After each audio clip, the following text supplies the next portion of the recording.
Voilà, image, taille de l'image, une image bien plus précise que la précédente. Alors juste un petit calcul rapide.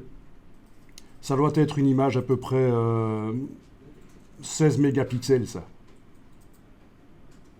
Il faut faire le calcul, il faut multiplier le nombre de pixels en largeur et hauteur. Ou 18 mégapixels, peut-être. Moi j'ai 14. 14. Ah ok, c'est du 14 mégapixels. Je suis un peu fatigué pour...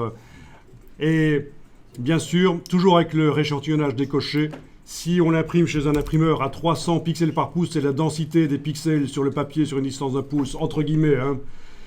39 cm sur 26. Si c'est du jet d'encre, 78 sur 52. Donc vous voyez, c'est une image qui peut être imprimée très grande par rapport à la précédente.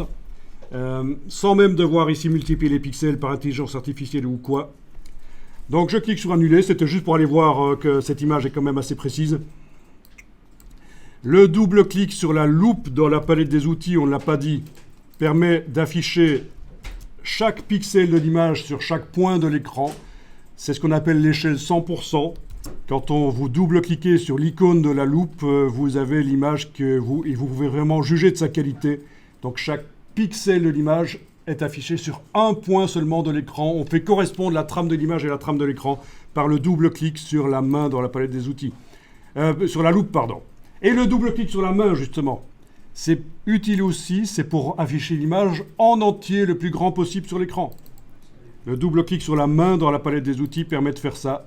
Elle apparaît le plus grand possible, entière, sur l'écran. Donc retenez bien ça parce que c'est super utile. Le double-clic sur la loupe, l'échelle 100%, on fait correspondre la trame de l'image à la trame de l'écran. Le double-clic sur la main pour voir toute image. Alors dans ce cas-ci, on va aller voir maintenant la palette des calques. Menu fenêtre, calque. Donc c'est une des palettes évidemment les plus importantes de Photoshop.